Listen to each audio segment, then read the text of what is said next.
오늘 하나님 주신 말씀 함께 나눴으면 좋겠어요. 요한복음 20장 1절에서 23절의 말씀, 부활하신 예수님에 관한 이야기 함께 나누도록 합니다. 요한복음 20장 1절에서 23절의 말씀을 저와 여러분이 한 절씩 번갈아 가면서 읽도록 하겠습니다. 주간의 첫날 이른 새벽에 막달라 사람 마리아가 무덤에 가서 보니 무덤 어귀를 막은 돌이 이미 옮겨져 있었다.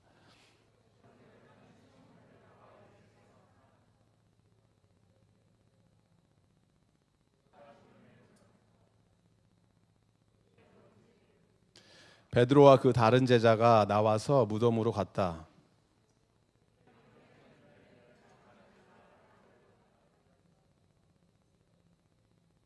그런데 그는 몸을 굽혀서 삼배가 놓여 있는 것을 보았으나 안으로 들어가지는 않았다.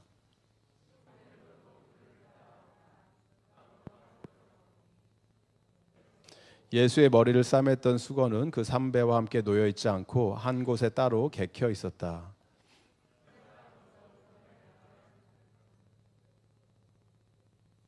아직도 그들은 예수께서 죽은 사람들 가운데서 반드시 살아나야 한다는 성경 말씀을 깨닫지 못하였다.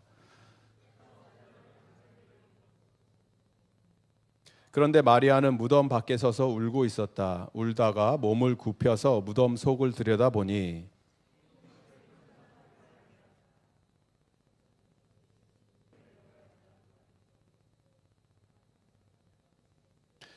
천사들이 마리아에게 말하였다. 여자여 왜 우느냐? 마리아가 대답하였다. 누가 우리 주님을 가져갔습니다. 어디에 두었는지 모르겠습니다.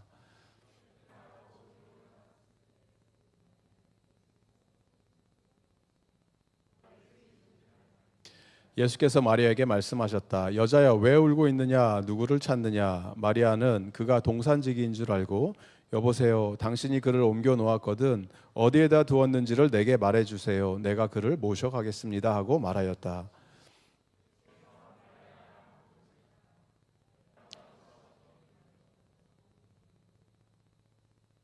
그것은 선생님이라는 뜻이다.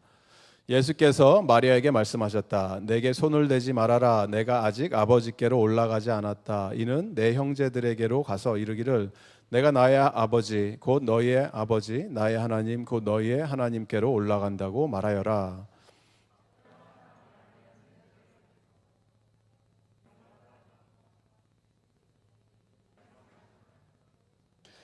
그날 곧 주간의 첫날 저녁에 제자들은 유대 사람들이 무서워서 문을 모두 닫아 걸고 있었다. 그때 예수께서 와서 그들 가운데로 들어가셔서 너에게 평화가 있기를 하고 인사말을 하셨다. 이 말씀을 하시고 나서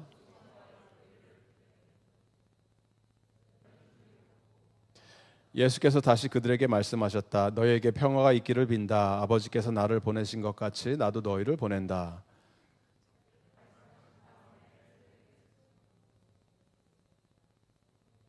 함께 읽습니다. 너희가 누구의 죄든지 용서해 주면 그 죄가 용서될 것이요 용서해 주지 않으면 그대로 남아 있을 것이다.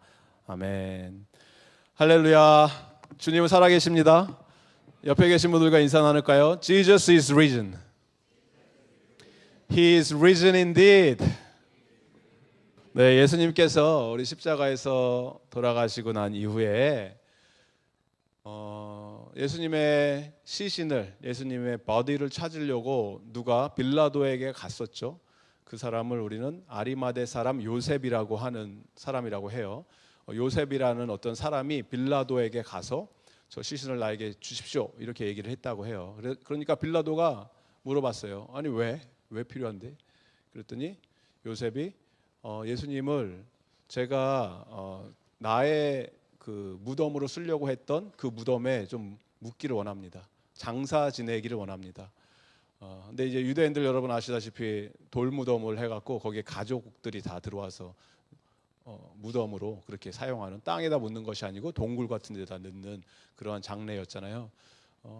아주 좋은 무덤을 산 아리마대 요셉이었죠. 예수님 묻히셨던 그 매달리셨던 골고다에서 가까운 곳에. 그래서 빌라도가 궁금해서 물어봤다라는 거예요. 아니 요셉, 빌라도가 궁금해서 물어봤다라는 거예요. 아니 요셉, 당신이 산 이 무덤 참 비싼 무덤이고 산지 얼마 되지도 않고 새 무덤이고 좋은 무덤인데 그거 잘 깎아갖고 준비했는데 그거 왜 하필 예수한테 내줍니까? 그랬더니 요셉이 뭐라고 했는지 아십니까?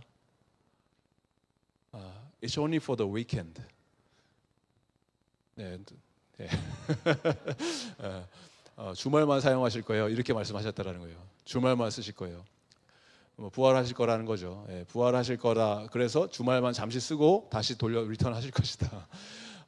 요셉은 그걸 몰랐겠죠. 예, 그렇게 예수님이 부활하실 걸 몰랐겠지만 그냥 웃자고 한 거예요. 이거 농담에 웃어주셨어야 돼요. 지금 성지순례 가셔도 예수님이 묻히셨던 그 무덤을 찾지 못해요. 왜 그럴까요? 안 묻혀 계시니까. 무덤이 필요 없으신 분이시니까요. 어디에 예수님이 묻히셨는지 알 수가 없어요. 성지순례 가면은 뭐 다 있잖아요. 여기가 예수님 골고다 언덕이고 예수님이 이 길을 따라 걸으셨고 여기가 갈릴리 바다고 여기가 뭐고 다 역사적인 유물들 유적지가 다 있는데 무덤은 없어요. 못 찾아요. 왜? 필요가 없으니까. 살아계신다라는 거예요. 예수님께서. 할렐루야. 예수님 살아계십니다. 부활하셨습니다.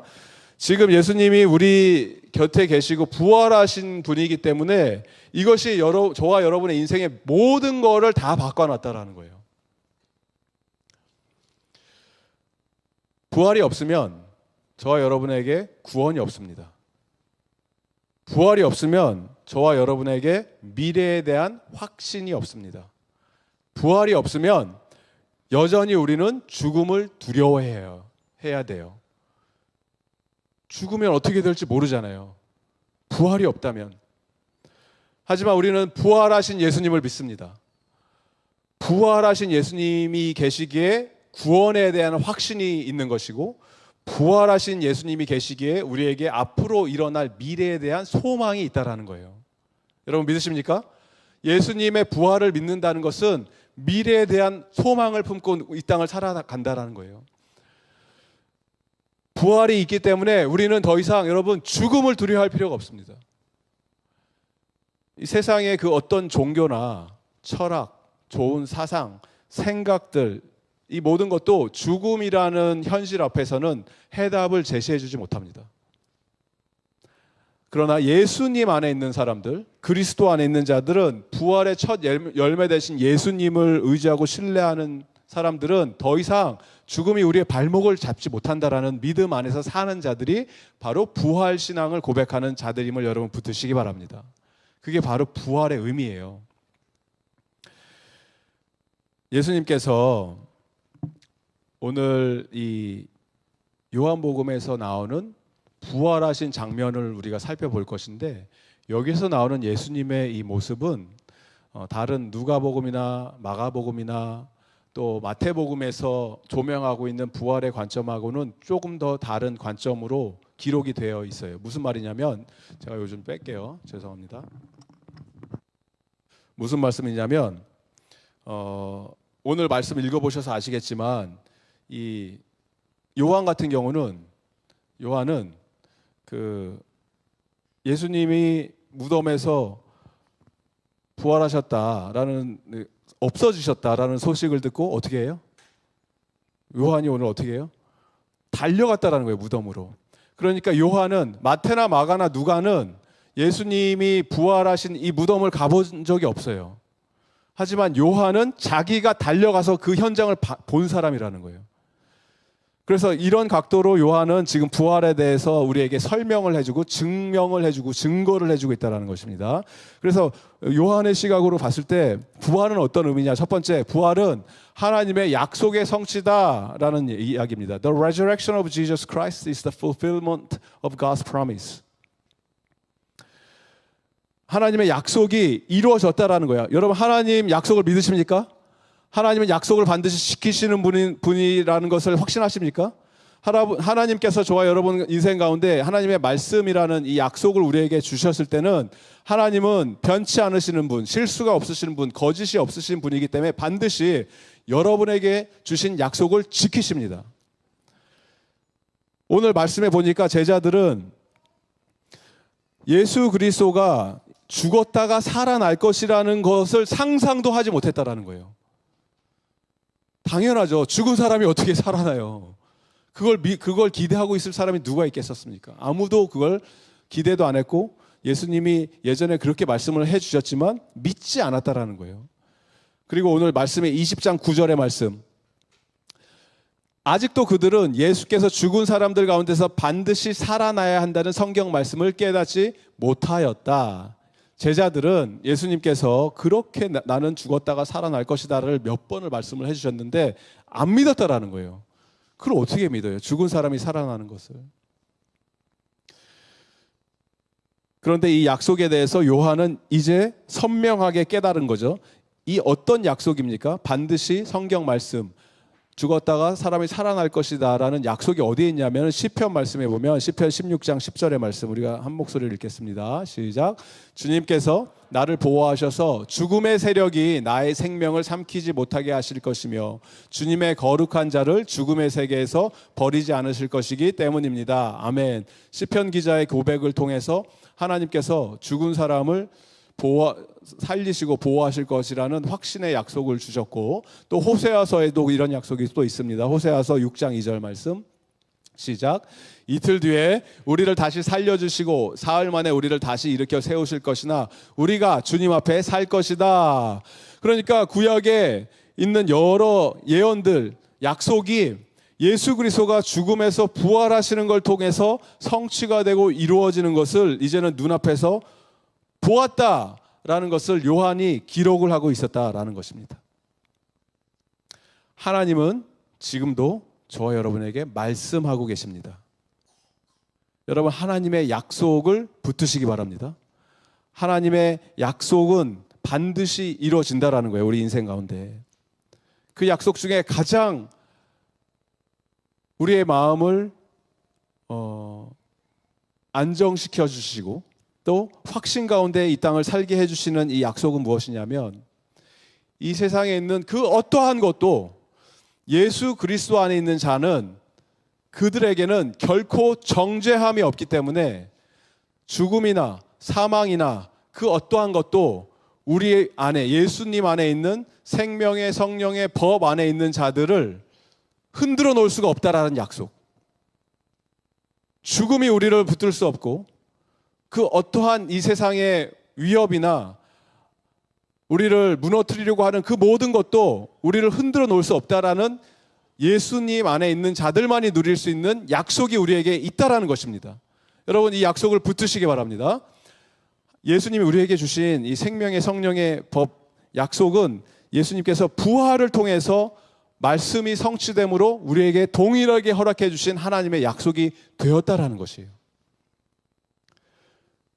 두 번째로, 부활을 통해서 하나님께서 우리에게 보여주시는 것은 새로운 창조의 시작을 말씀해 주고 계십니다.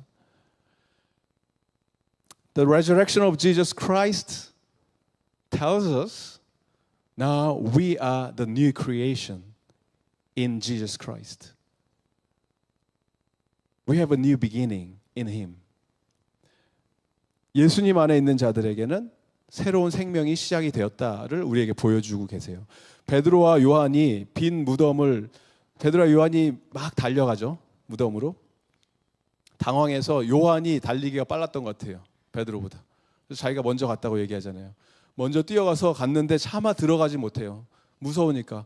예수님이 시신이 있어야 되는데 없다고 하니까 어슬렁어슬렁 두리번 하고 있는데, 베드로, 성격 급한 베드로는 다짜고짜 빨리 나와라 그러고 자기가 먼저 들어가죠.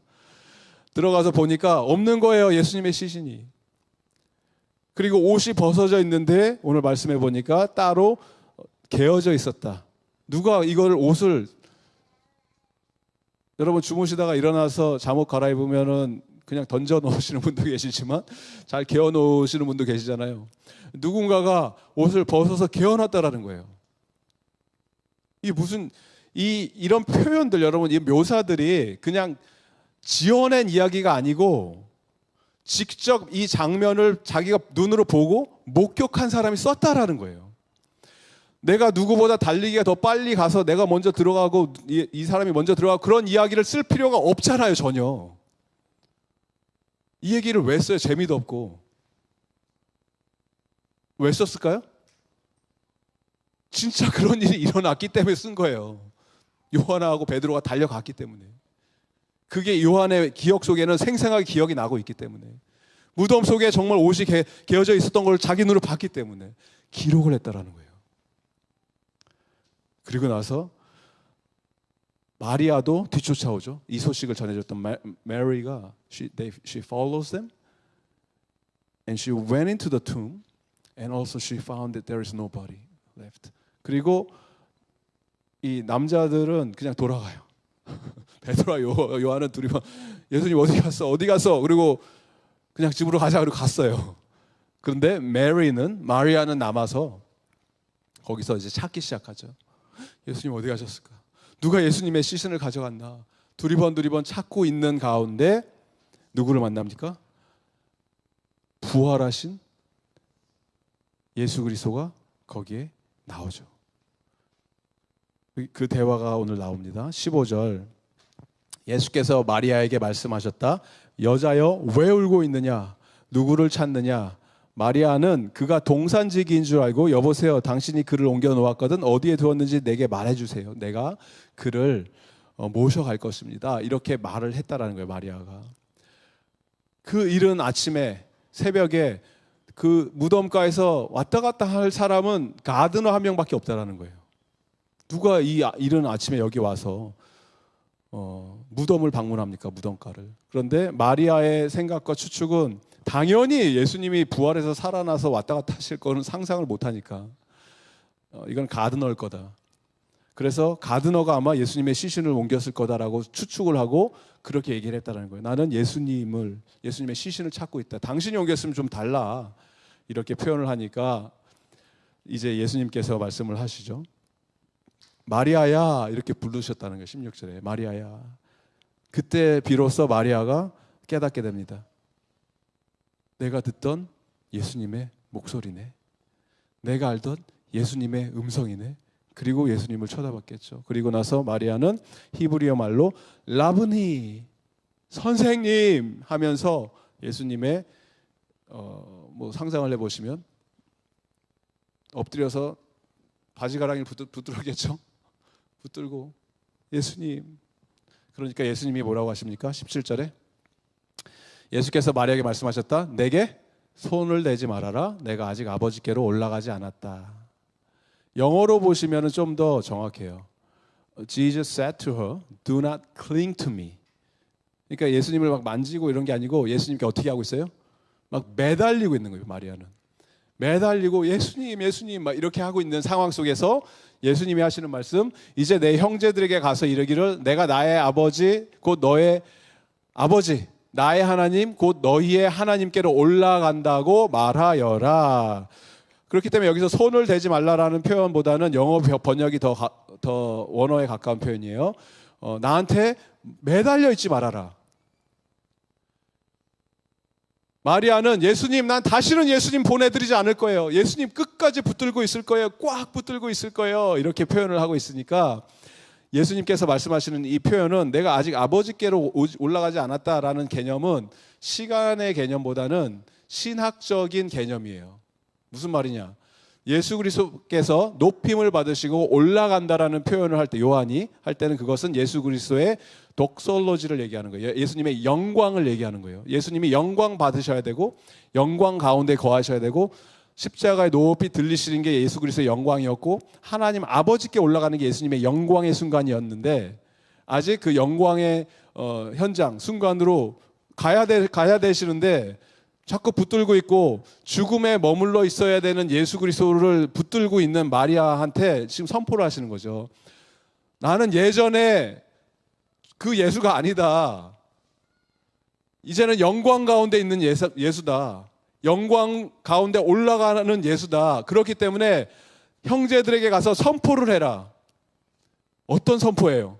이제는 너희들이 나의 아버지를 너희 아버지라고 부를 수 있고 나의 하나님을 너희 하나님이라고 부를 수 있게 되었다. 할렐루야.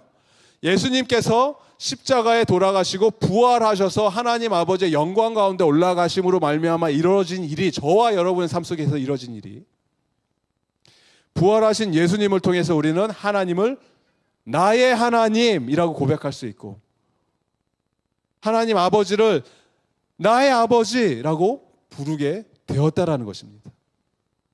그렇기 때문에 부활하신 예수님은 새로운 new creation, 새로운 시작을 우리에게 가지고 오신 분이에요. 요한복음은 시작할 때 In the beginning there was a word, the word was with God and the word was God 이렇게 얘기를 해요. In the beginning 이렇게 시작하는 성경의 시작 부분이 어디예요? 창세기 Genesis In the beginning God made heavens and the earth 이렇게 시작하잖아요. 그러니까 요한복음을 시작하면서부터 무슨 생각으로 무슨 의도로 이 복음서를 썼냐면 예수 그리스도는 새로운 시작의 출발점이고 그리고 그걸 새로운 시작을 완성하시는 분이다. 그러니까 예수님이 말씀이 되신 예수님이 이 땅에 오심으로써 하나님의 새 창조가 시작이 된 거고 그리고 그 새 창조의 첫 열매의 증거로서 예수님이 무엇을 하십니까? 부활을 하신 거예요.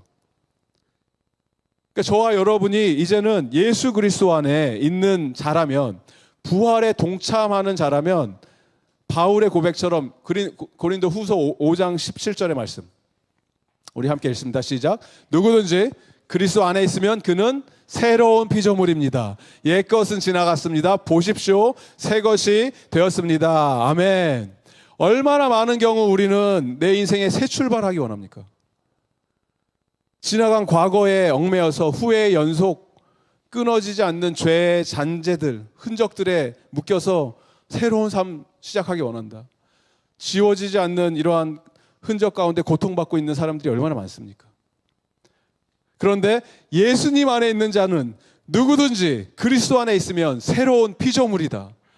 보라, 새 것이 되었도다. 할렐루야. 여러분, 예수님 안에 있으면 우리는 새로운 존재가 되는 거예요. 그러니까 마리아는 예수님을 찾고는 있었지만 어떤 예수님을 찾았어요? 무덤에 누워있는 예수님을 찾았다라는 거예요. 죽은 예수님을 찾았다라는 거예요. 그런데 예수님께서 오셔서 말씀하신 거는 나한테 매달리지 마라. 나는 하나님께 올라가야 된다. 왜냐? 새로운 세계를 열어가야 되기 때문에.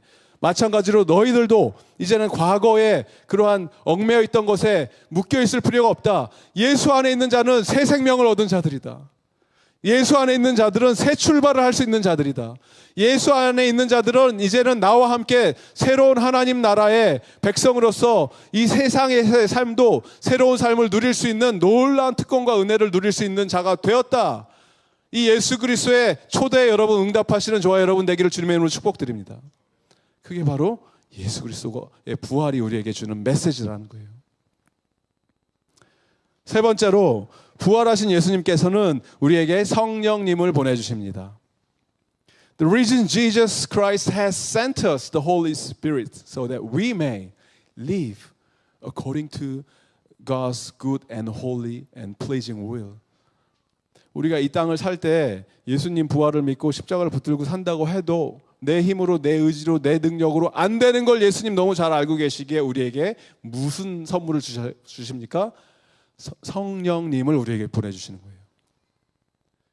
제자들이 우왕좌왕하고 당황해하고 어떻게 해야 될지 모르는 사이에 예수님께서 부활하신 몸으로 제자들 사이에 가서 나타나시고 나서 주시는 선물이에요. 21절 말씀. 다시 그들에게 말씀하셨다. 너에게 평화가 있기를 바란다. 이렇게 말씀하시고 아버지께서 나를 보내신 것 같이 나도 너희를 보낸다 말씀하시면서 선물을 주시는데 22절 다시 가실 수 있을까요? 22절 어떤 선물을 주시는지 이렇게 말씀하신 다음에 무엇을 주십니까? 그들에게 숨을 불어넣으시고 말씀하셨다. Receive the Holy Spirit. 성령을 받아라. 성령은 바람이라고도 번역할 수 있고 해석할 수 있고 또 성령이라고 해석할 수 있고 호흡이라고도 해석할 수가 있어요. 루아크 히브리어로. 그래서 여기서 예수님이 하시는 것은 예수님의 성령을 불어넣어 주시는 거죠.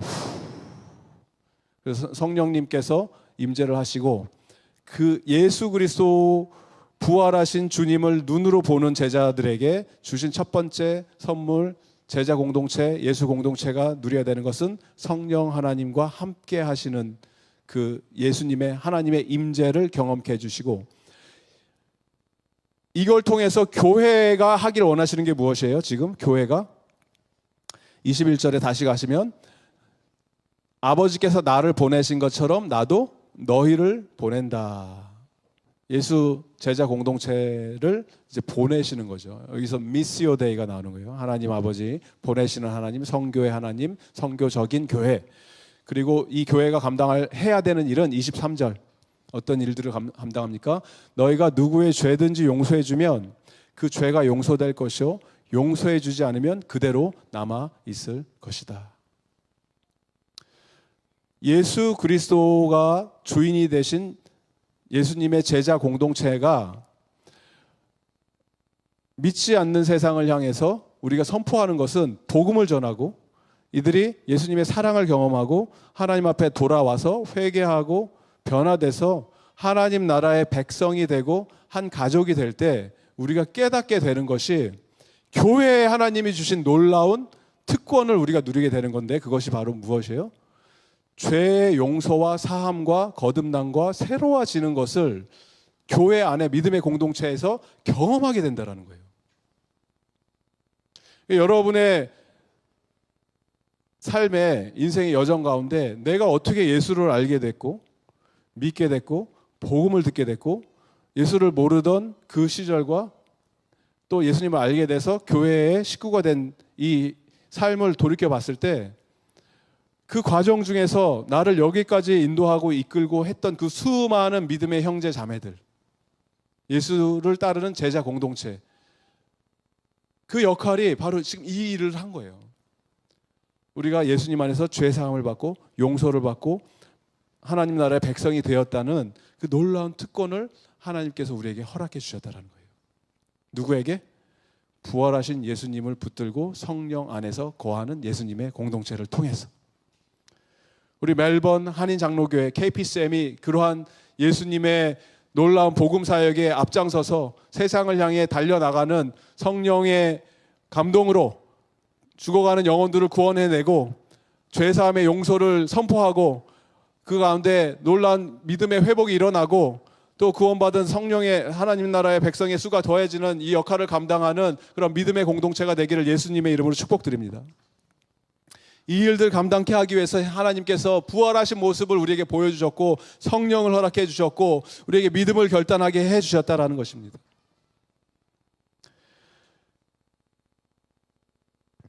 지금은 사실 여러분 제가 우리 대부분의 여기 믿음의 백성 성도님들 계시고 교회 생활 오래 하신 분들이 계셔서 교회용으로 제가 지금 말씀을 전한 거예요. 교회용으로. 무슨 말씀이냐? 뭐 부활, 뭐 거듭남, 새로워짐 이런 건 너무 우리 교회 용어잖아요. 그런데 그런 말씀보다 좀 현실적으로 우리가 접근을 해봅시다. 여러분 솔직히 부활이 믿어지십니까? 죽은 사람이 살아나는 게 믿어지세요? 죽은 사람이 어떻게 살아나요? 말이 안 되는 걸 믿는 거예요 지금 여러분들은. 있을 수가 없는 거를 믿는다고 고백을 하는 거예요 우리는. 그런데 이 성경을 쓴 요한도 그렇고 여기 나오는 수많은 제자들은 그런 믿음이 좋아서 믿었을까요? 이 사람도 아무도 안 믿었어요. 여기 있는 사람들도. 믿을 이유도 없고 죽은 사람은 살아날 수가 없거든요. 그럼에도 불구하고 여러분 잘 생각하시기 바랍니다. 지금 세계 인구의 3분의 1이 크리스천이라고 그래요. 전 세계 80억의 인구가 있는데 24억이 그리스도인이라고 고백을 해요. 길거리 돌아다니는 3분의 1이 예수님을 믿는다고 고백하는 사람이 전 세계 모든 사람들이. 예수 그리스도의 부활이 가짜고 사기였으면 그러면 지난 2000년의 역사, 인류 역사 동안 전 인류는 지금 사기꾼의 농락에 놀아나고 있는 거예요.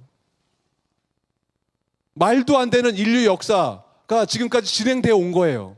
지금 여러분이 누리고 있는 부활절 이 오늘도 지금 뭐 하는 거예요? 지금 이 자리에서 여러분 시간 낭비하고 있는 거지. 예수님의 부활이 가짜라면 앞으로 다가올 크리스마스도 아무 의미가 없는 거예요. 근데 인류 역사는 여러분들이 좋아하든 싫어하든 받아들일 건 원하든 원치 않건 그렇게 진행되어 왔어요. 2000년이라는 세월 동안. 예수라는 한 사람을 집중으로 인류 역사가 히스토리가 만들어졌어요. His story예요. 예수님의 역사예요. 그 안에 사는 우리는 아주 작은 초라하고 아무 의미 없는 그러한 스쳐 지나가는 먼지 같은 존재예요. 인류 역사의 한 페이지에 어디에 장식도 되지 못하는. 그런데 이런 저와 여러분들을 지금 오늘 예수님께서 찾아와 주셔서 말씀하여 주시고 부활이라는 메시지를 듣게 해주시고 복음에 대해서 듣게 해주시고 십자가의 의미에 대해서 다시 한번 생각하게 해주시고 그냥 십자가에서 돌아가셔서 죽은 어떤 역사의 인물로 그쳤으면 우리에게는 어떠한 희망도 없어요. 소망도 없어요. 그냥 팔레스타인에 살았던 어떤 한 인물이 정치적인 모략으로 그때 당시에 어떤 사람들의 어떤 질투심에 의해서 정치의 희생양으로 죽었다. 이렇게 그냥 끝이 나는 스토리예요. 십자가의 사건은. 그런데 이 모든 것이 뒤집어진 사건이 뭐예요? 부활이라는 거예요. 부활. 12명의 제자만 보고 와 예수님 부활하셨다 하고 돌아다녔던 게 아니고 이 예수님은 12명의 제자가 아니고 500명에게 나타나셨어요. 500명의 사람들에게 멀리 떨어져서 보일 듯 말 듯 하셔서 예수님인가 아닌가 긴가민가 하게 보이신 게 아니고 이들과 함께 동고동락을 하셨고 부활하시고 난 후에 같이 걸어 다니셨고 엠마오에 있는 두 제자와 함께 식탁 교제를 나누셨고 대화를 나누셨고 하나님 나라에 대해서 꿈꾸게 만들어 주셨다라는 거예요. 40일 동안. 그래서 500명이 예수님을 봤다. 이게 고린도전서 15장에 있는 바울의 증명이에요. 죽은 사람들이 살아나는 일이 없다면 그리스도께서 살아나신 일도 없다. 그리고 예수님께서 살아나지 않으셨다면 저와 여러분의 믿음은 정말 쓸데없는 믿음이고 부활이 없다면 그리고 문제는 저와 여러분 아직도 죄 가운데 있는 거예요. 우리도 또 그리스도 안에서 잠든 사람 19절로 갑시다. 19절 없어요? 19절? 네. 그리스도 안에서 우리가 바라는 것이 그러니까 저와 여러분이 예수님 안에 소망이 있습니다. 예수님이 우리의 희망입니다. 예수님이 우리의 전부입니다. 이렇게 말하는 것이 이 세상에서만 해당되는 일이라면 이 땅에서 삶 100년이 안 되는 짧은 이 인생에 해당되는 거라면 죄송한 말씀이지만 여러분들처럼 불쌍한 인생을 사는 사람은 없습니다. 왜냐하면 신앙생활 하는 것만큼 어리석은 삶이 없기 때문에 이 세상에서 사는 게 전부라면 이 땅에서 100년이 안 되는 이 인생이 우리의 그냥 내 삶의 존재의 목적의 전부라면은 이렇게 기독교인처럼 신앙생활을 하고 교회에서 봉사하고 헌신하고 내 피 같은 돈 헌금하고 우리처럼 불쌍한 사람이 어디 있어요? 부활이 사실이 아니라면 그런데 부활이 진짜고 예수님이 정말 살아계시고 예수님이 나의 삶의 주인이라면 내가 하는 이 모든 행동들 예수님을 위해서 교회를 섬기고 하나님 나라를 꿈꾸고 어려운 사람들에게 봉사를 하고 헌신을 하고 내 삶을 찢어서 나눠주는 이 인생보다 고귀한 인생은 없어요. 이것보다 더 가치 있고 아름다운 삶은 없습니다. 왜냐하면 우리는 이 땅에 우리의 뿌리를 내리는 인생들이 아니고 하나님이 예비해 두신 하나님 나라 천국을 바라보면서 하나님 나라를 꿈꾸면서 달려가는 삶이기 때문에 짧고 짧은 내 삶, 이 80년, 90년 사는 인생이 아니고 영원을 바라보며 사는 인생이기 때문에 하나님 아버지와 영원한 관계를 꿈꾸는 자기 때문에 내가 하는 이 세상에서 사는 예수님 때문에 하는 모든 행위는 가치가 있다라는 거예요. 아름답다라는 거예요. 존귀한 일이라는 거예요. 그게 바로 부활을 붙드는 사람들이 누릴 수 있는 하나님 나라 백성의 특권이 되었다라는 것입니다.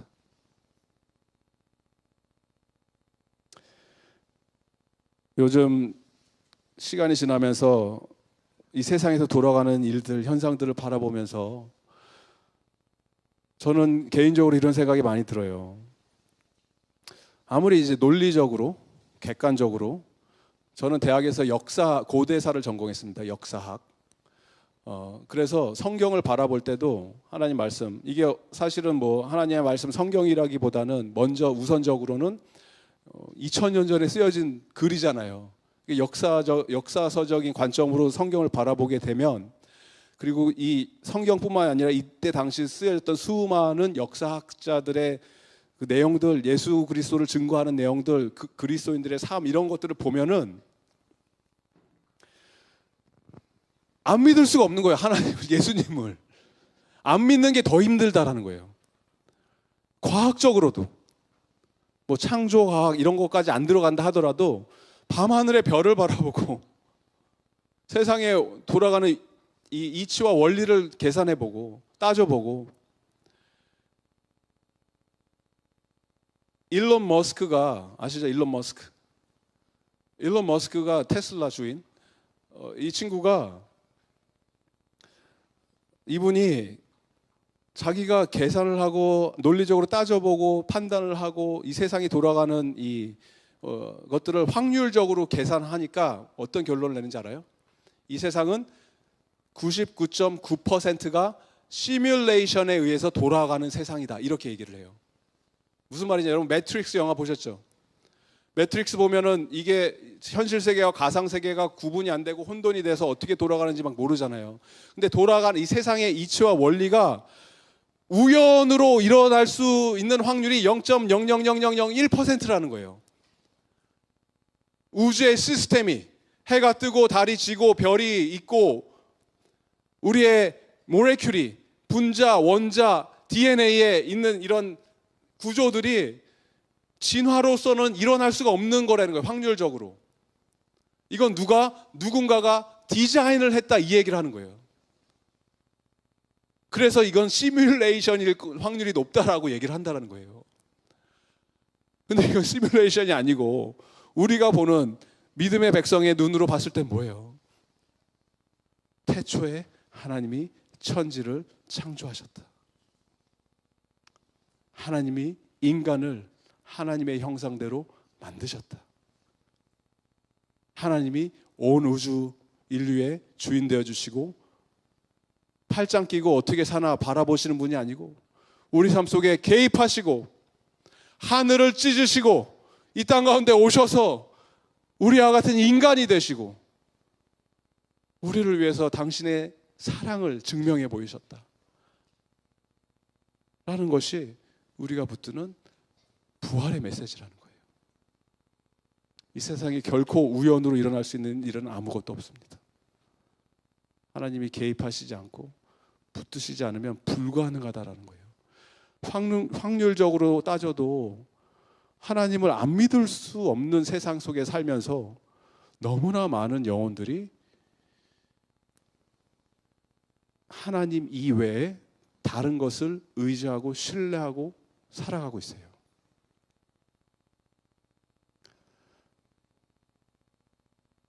내 통장 잔고 의지하고 살고 있고, 나의 건강을 신뢰하고 살고 있고, 내가 사랑하는 친구들, 가족들, 저들은 나를 배반하지 않을 거야, 이렇게 생각을 하면서 살고 있어요. 그런데 우리 인생의 깊이를 경험하신 어르신들은 잘 알죠. 우리 재물, 돈 이런 거는 있다가도 순식간에 사라져요. 하루아침에 날아가요. 하루아침에 휴지 조각이 되는 게 여러분 돈이라는 거예요.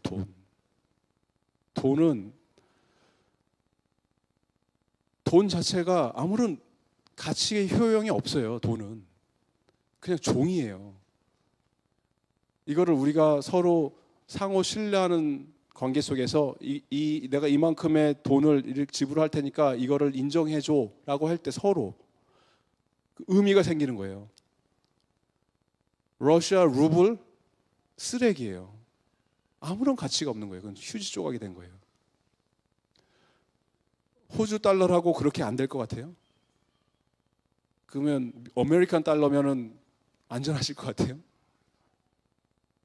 여러분 뭘 신뢰하십니까? 건강? 오늘 멀쩡하던 제가 내일 하루아침에 하나님이 불러가시면 끝날 수 있는 게 우리의 건강이에요. 그렇잖아요. 건강한 사람이 하루아침에 건강을 잃는 거 무엇을 의지하십니까? 친구들한테 사기당하고 가족 믿을 수 있어요? 나를 가장 사랑하고 아끼는 사람들로부터 우리는 가장 큰 아픔과 상처를 경험해요. 가족이에요. 여러분 무엇을 믿고 붙들고 사십니까? 무엇을 신뢰하고 사십니까? 결코 변하지 않는 자신이 가장 사랑하는 아들 독생자 예수 그리스도를 이 땅에 보내시고 죽임으로 하나님 아버지의 사랑을 확증하신 그 하나님 아버지의 사랑이 여러분 삶 속에서 내가 유일하게 신뢰하는 믿음의 대상, 유일한 내 신뢰에 의지할 수 있는 유일한 근거가 되지 않으면 이 세상에서 내가 붙들고 있는 그 모든 것들은 우상입니다.